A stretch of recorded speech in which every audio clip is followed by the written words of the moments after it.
हाँ तो भाई सभी को एलएसपी की तरफ से नमस्ते, राम राम, सुप्रभात।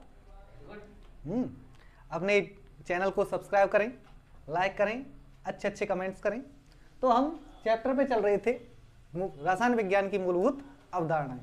तो इसके बारे में हमने बहुत सारी चीज़ें तुम्हें बता दी थी मैंने, जैसे परमाणु भार बताया था, परमाणु भार कैसे कहते हैं।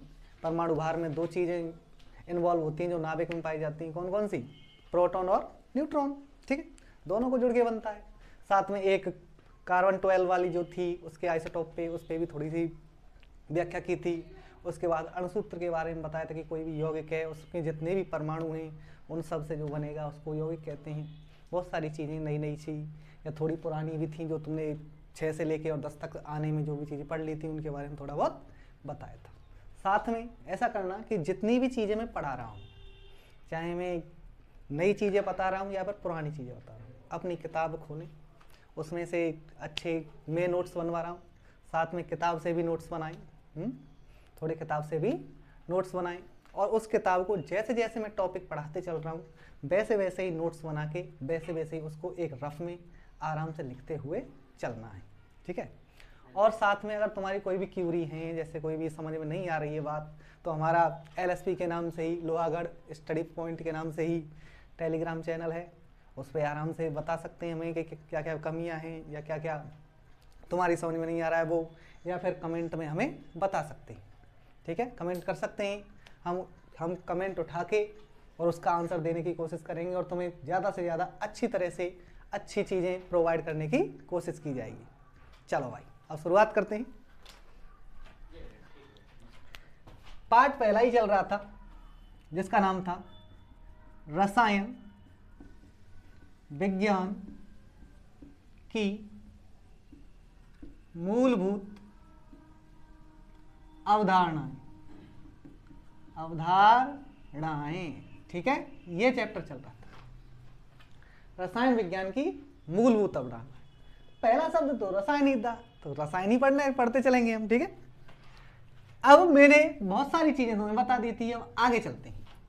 बात चल रही थी हमारी रस समीकरण मिति पे। किस पे बात चल रही थी? रस समीकरण मिति। ये रस समीकरण मिति जो स्टिकियोमेट्री है, स्टोकियोमेट्री लिखा हुआ है, स्टिकियोमेट्री भी लिखा हुआ है, उसका इसका कलेश क्या है, मतलब ये क्या होता है? मतलब जब कोई भी रिएक्शन होगी, तो उस रिएक्शन में अभिकारक और उत्पाद दो चीजें होती हैं, एक तो होता है रिएक्टेंट, एक होता है प्रोडक्ट। तो उनका जो मात्रात्मक संबंध है, मात्रात्मक मतलब कितने मोल ले रखे हैं या कितने ग्राम ले रखे हैं या कुछ ले रखा है, तो उसका जो मात्रात्मक संबंध है वो ही किसके अंतर्गत आता है? स्टोकियोमेट्री के अंतर्गत आता है, रस समीकरण मिति के अंतर्गत आएगा।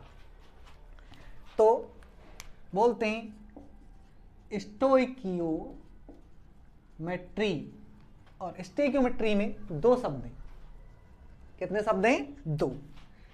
एक तो है स्टोकियोन और एक है मिट्रॉन। एक तो है स्टोकियोन और एक है मिट्रॉन। स्टोई कौन है और एक मिट्रॉन है, दो शब्द हैं। ठीक है, स्टोकियोन और मिट्रॉन दो शब्द हैं इसमें। इसका तो मतलब है तत्व, इसका मतलब क्या है? तत्व।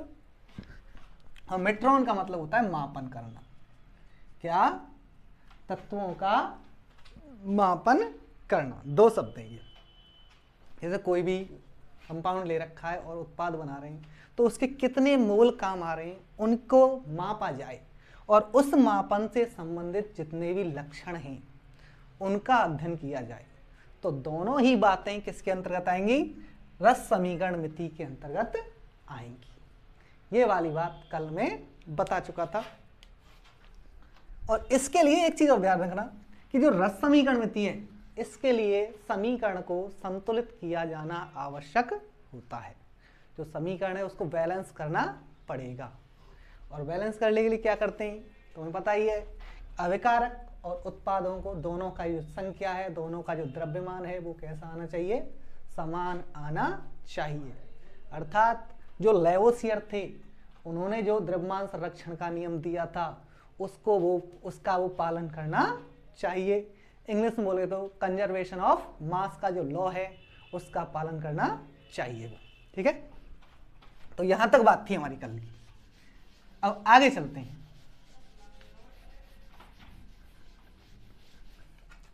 आगे है मोलरता। किसकी बात करेंगे? मोलरता की।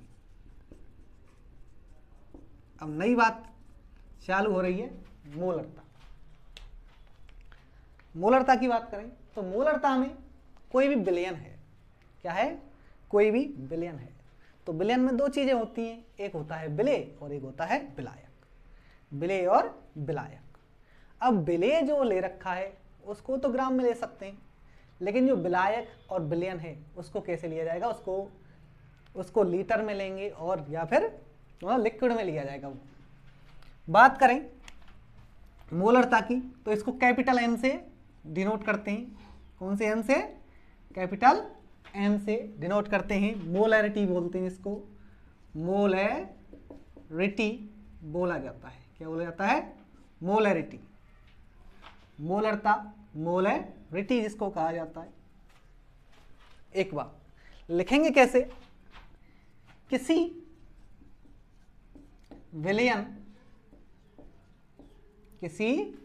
विलयन में उपस्थित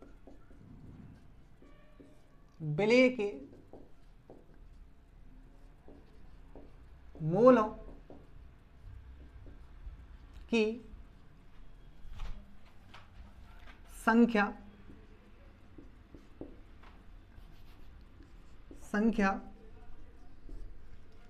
किसी विलयन में उपस्थित मोलों की संख्या और विलयन के अनुपात को मोलरिटी या मोलरता कहा जाता है। मोलरिटी या मोलरता कहा जाता है। तो फॉर्मूला क्या होगा? m बराबर, m मतलब मोलरता, m बराबर विलेय के मोलों की संख्या, विलेय के मोलों की संख्या अपॉन विलयन का आयतन। किस में लेंगे? लीटर में। मतलब 1 लीटर विलयन में उपस्थित मोलों की संख्या को क्या कहते हैं? मोलरता कहते हैं। दोबारा सुन लो, 1 लीटर मतलब क्या लेना है? 1 लीटर विलयन ले रहा है, ये तो नीचे लीटर लगाया गया है। तो 1 लीटर विलयन में उपस्थित विलेय के मोलों की संख्या को क्या कहा जाता है? मोलरता कहा जाता है। ठीक है, सवाल जैसे आ जाए कि तुमने NaCl के 10 मोल ले रखे, ठीक है, कितने मोल ले रखे?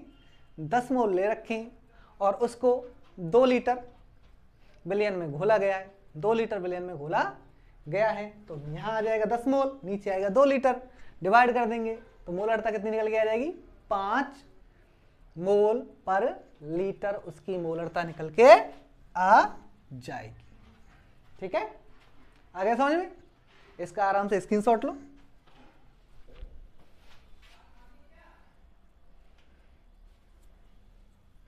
हाँ, ले लिया? चलो, ये समझ में आ गया। अब आगे चलते। कोई भी सवाल है, जैसे सवाल लिखते हैं, चलो।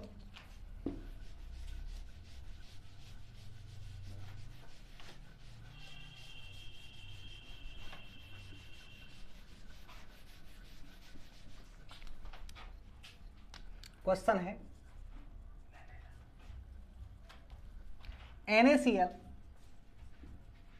के 10 मोल, कितने मोल? 10 मोल NaCl के 10 मोल 2 लीटर विलयन में विलय किए गए हैं, गए हैं, तो विलयन की मोलरता क्या होगी, क्या होगी, मोलरता क्या होगी।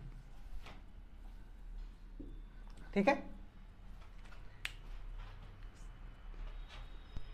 सवाल को करेंगे कैसे, हर चीज लिखी जाएगी। मतलब जब तुम न्यूमेरिकल करने बैठेंगे केमिस्ट्री के, तो सवाल में जितनी भी चीजें दी हुई होती हैं उसको गिवन में लाते हैं, ये ध्यान रखना। फिजिक्स और केमिस्ट्री में ये सबसे ज़्यादा जरूरी होता है कि जब न्यूमेरिकल करते हैं तो सवाल में जो कुछ भी गिवन होता है वो सबको लाया जाता है, उसके बाद हल करके फिर फॉर्मूला लिखते हैं। तो कैसे करेंगे, हल लिखा जाएगा और फिर लिखेंगे गिवन। गिवन मतलब जो भी दिया गया है। दिया क्या है, विलेय, विलेय कौन है, NaCl के मोल कितने दे रखे हैं, 10 मोल, 10 मोल दे रखे हैं। ठीक है, विलयन का आयतन, विलयन का आयतन कितना दे रखा है, 2 लीटर दे रखा है। विलयन का आयतन 2 लीटर दे रखा है। ज्ञात क्या करना है, मोलरता ज्ञात करनी है, मोलरता ज्ञात करनी है। ठीक है, क्या ज्ञात करनी है, मोलरता ज्ञात करनी है। दोबारा सुन लो, मैंने बताया था जब मोलरता ज्ञात की जाएगी तो ऊपर तो विलेय के मोल आएंगे, किसके मोल आएंगे, विलेय के मोल आएंगे, और नीचे आएगा विलयन का आयतन किसमें, लीटर में। विलयन का आयतन किसमें, लीटर में। ठीक है, निकालो मोलरता M बराबर, M कैपिटल, M कैसा, कैपिटल, इज इक्वल टू विलेय के मोल अपॉन विलयन, विलयन का मतलब सॉल्यूशन का आयतन किसमें लेना है, लीटर में लेना है। किसमें लेना है, लीटर में लेना है। तो 10/2 डिवाइड कर दिया, 5 मोल पर लीटर, 5 मोल पर लीटर इसका आंसर आएगा। ऐसे निकालेंगे किसी भी चीज की मोलरता। ठीक है, उतार लो इसको और स्क्रीनशॉट ले सकते हैं।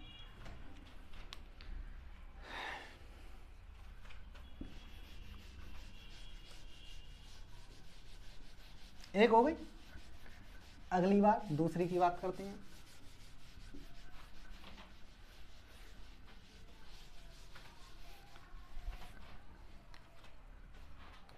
दूसरी की बात करते हैं मोललता की। किसकी बात करते हैं, मोललता, मोललता मतलब मोलैलिटी, मोलैलिटी। ये और सुनो, इसको डिनोट करेंगे स्मॉल m से। किससे डिनोट करेंगे, स्मॉल m से। मोलरता कर रहे थे कैपिटल M से, इसको डिनोट करेंगे स्मॉल m से। ठीक है, अब इसमें शब्द है मोललता, मतलब जहां विलायक वहां विलयन ले रहे थे, वहां क्या ले रहे थे, घोलने के लिए उसको पूरा सोल्यूशन लिया जा रहा था विलयन, लेकिन यहां लेंगे विलायक। और विलायक भी किसमें, किलोग्राम में। विलायक भी किस में लेंगे, किलोग्राम में। करो तो मोललता क्या होती है, किसी 1 kg, कितना kg, 1 kg, किसी 1 kg विलायक में, विलायक में, विलायक को किस में लिया जाता है, केजी में। वहां विलयन को ले रहे थे लीटर में, वहां किस में ले रहे थे, लीटर में। तो किसी 1 kg विलायक में घोले गए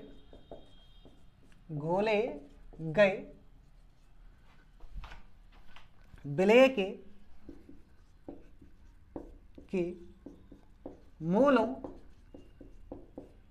की संख्या, विलेय के मोलों की संख्या,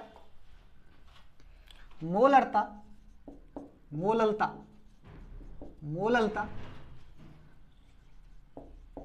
कहलाती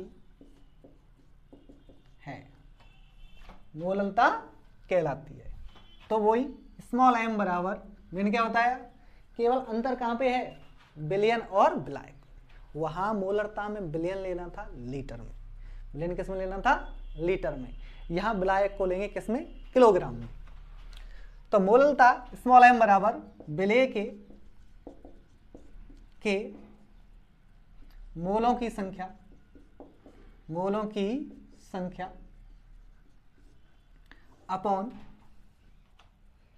अपॉन क्या, विलायक किसमें, किलोग्राम में।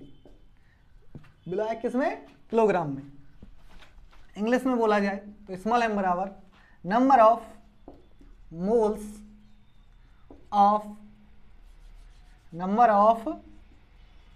Moles of solute upon solvent किसमें, केजी में। सॉल्वेंट किसमें रहेगा, केजी में।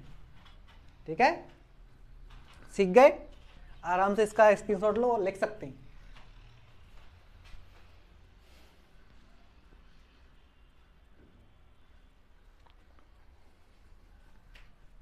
ठीक है, सुनो हटाऊं।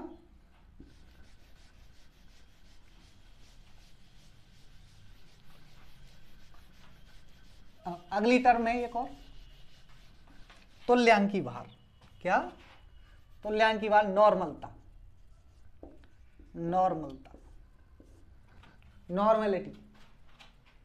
नॉर्मेलिटी भी बोलते हैं, नॉर्मेलिटी भी बोलते हैं। ठीक है, नॉर्मलता डिनोट करेंगे एन से, किससे, कैपिटल एन से, कैपिटल एन से।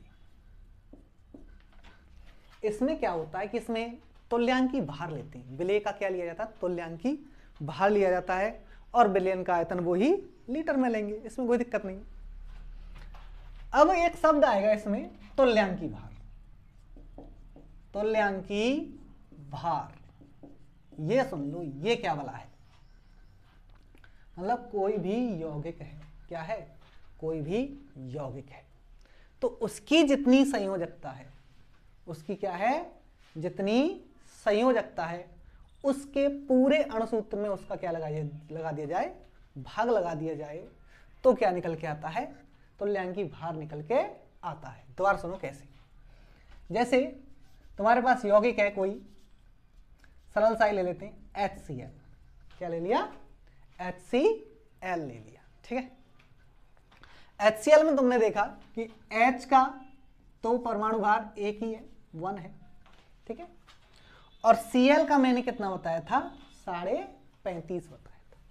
कितना बताया था, 35.5 बताया था। कैसे आता है, औसत परमाणु भार करते हैं तो तब जाके क्या निकल के आता है, Cl का 35.5 निकल के आता है। कितना होता है, 35.5, 35.5। तो टोटल किया तो कितना आ गया, 36.5 एक बार। ठीक है, अब यहां संयोजकता देखी, 10th में तुमने संयोजकता निकालने का चीजें पढ़ी होंगी।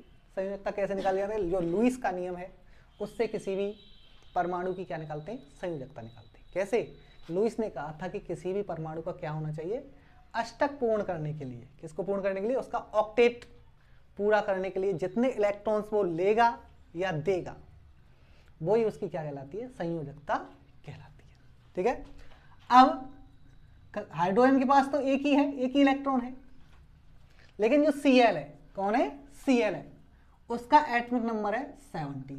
कितना है, 17। तो इस पे रूल लगाया 2, 8, 7, मतलब पहले ब्लॉक में 2, दूसरे में 8, तीसरे में 7। मतलब इसका जो आउटर मोस्ट सेल है, मतलब बाह्यतम कोश है, उसमें कितने हैं, 7 है। उसमें कितने हैं, 7 है। तो जो हाइड्रोजन का एक इलेक्ट्रॉन था, हाइड्रोजन का जो एक इलेक्ट्रॉन था, वो यहां 7 से जुड़ता है। किससे जुड़ेगा, 7 से। तो देखा जाए तो H तो प्लस हो जाएगा और Cl माइनस हो जाएगा। ठीक है, मतलब एक इलेक्ट्रॉन Cl ने ले लिया है, इसका मतलब Cl के पास टोटल इलेक्ट्रॉन कितने हुए, 18। और आउटर मोस्ट सेल में उसका ऑक्टेट है, पहले 7 था, अब हो गया 8। ठीक है, ऑक्टेट पूरा हो गया। तो वैलेंसी कितनी निकल के आई? 1। वैलेंसी कितनी निकल के आई? 1। एक ही तो लिया था उसने। अगर इसमें 1 का भाग लगा दें, किसमें भाग लगा दें? 1 का भाग लगाए तुल्यांकी भाग निकालने के लिए। ठीक है, तो 1 का भाग लगा दिया जाए तो कोई फर्क नहीं पड़ता है, तो कोई फर्क नहीं पड़ता है। तो ये निकल के आएगा फिर तुल्यांकी भार। एक बार और बता देंगे। ठीक है, दोबारा सुनो। तुल्यांकी भार बराबर क्या होता है? तुल्यांकी भार बराबर होता है यौगिक का अणुभार, यौगिक का अणुभार अपॉन संयोजकता। क्या? संयोजकता। क्या? संयोजकता, उसकी वैलेंसी। ठीक है, संयोजकता। और सुनो, कोई और अच्छा एग्जांपल देते हैं तुम्हारे लिए। तो एक है KNO3। KNO3 ये तुम्हें बहुत अच्छी तरह समझ में आएगा। ठीक है, ये आ जाएगा अच्छी तरह समझ में। तो K पोटेशियम का कितना होता है? 39। पोटेशियम में कितना? 39 प्लस सोडियम, उसका नाइट्रोजन का कितना? 14 प्लस ऑक्सीजन का कितना होता है? मैंने 16। कितने हैं? 3 हैं, तो 3 16 3 जा 48 कर दिया। जोड़ दो, काउंट करो। 9 और 4 13, 13 और 8 21, 1 5 और 3 8 और 1 9, 8 और 2 10, कितना आ गया? 101 आ गया। कितना आ गया? 101 आ गया। अब यहां देखा तुमने K तो K प्लस में प्रेजेंट होता है और NO3 किस में होता है? माइनस में प्रेजेंट होता है। NO3 किस में प्रेजेंट होता है? माइनस में। तो एक एक ही तो वैलेंसी है। कितनी वैलेंसी है? एक एक ही तो वैलेंसी है, और एक एक है वैलेंसी। तो क्या है? यौगिक का अणुभार 101 और ये संयोजकता कितनी? 1 1, तो 101 आ गया। 101 आ गया। ऐसे निकाला जाए क्या? तुल्यांकी भार। ठीक है, सुनो आगे। नॉर्मलता क्या होती है? किसी 1 लीटर विलयन में उपस्थित विलेय के तुल्यांकी भार का विलयन, 1 लीटर विलयन में उपस्थित तुल्यांकी भारों की संख्या ऐसे लिख लो। भारों की संख्या नॉर्मलता कहलाती है। नॉर्मलता कहलाती है। नॉर्मलता कहलाती है। नॉर्मलता कहलाती है। एन इसको डिनोट करती एन से, तो कैसे लिखेंगे? नॉर्मलता capital N is equal to विलेय का तुल्यांकी भार बटे विलयन का आयतन किसमें? लीटर में। विलयन का आयतन लीटर में। सीख गए? अब सुनो, समझ में अच्छा आ रहा होगा सबको? समझ में अच्छा आ रहा होगा, कंटेंट अच्छा है। आराम से स्लो नोट्स बनाते रहें और साथ में बुक भी पढ़ते रहें। चैनल को सब्सक्राइब करें, लाइक करें और अच्छे कमेंट करें। ठीक है, हो गए यहां तक? अब आगे चलते हैं।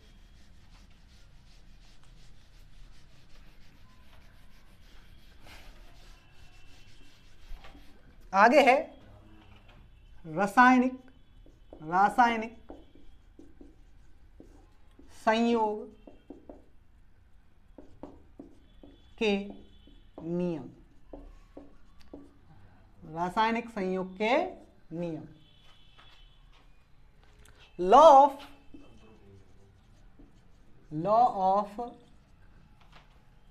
Chemical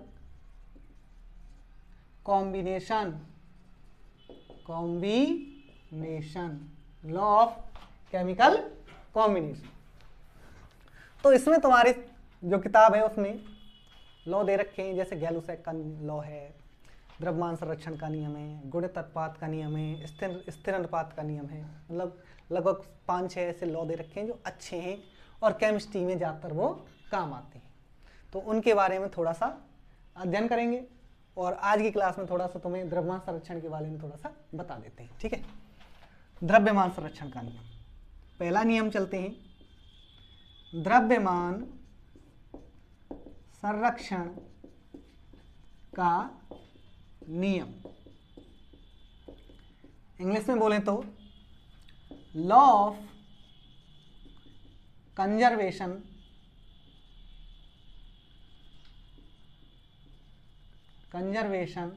of mass, law of conservation of mass.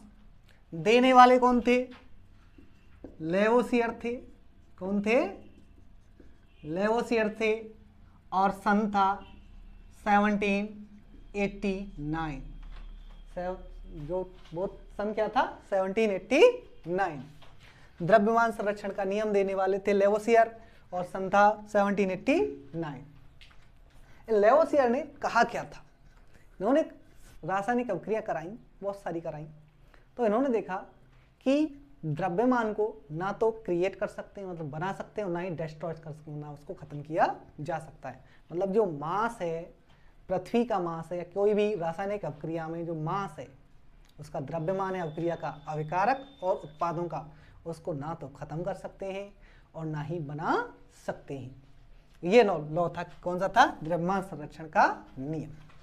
इसका मतलब उन्होंने बताया लेवोसियर ने कि कोई भी रासायनिक अभिक्रिया जब होगी, मतलब कोई भी रासायनिक अभिक्रिया जब होगी तो उसके अभिकारक और उत्पाद दोनों का जो द्रव्यमान है वो समान आना चाहिए।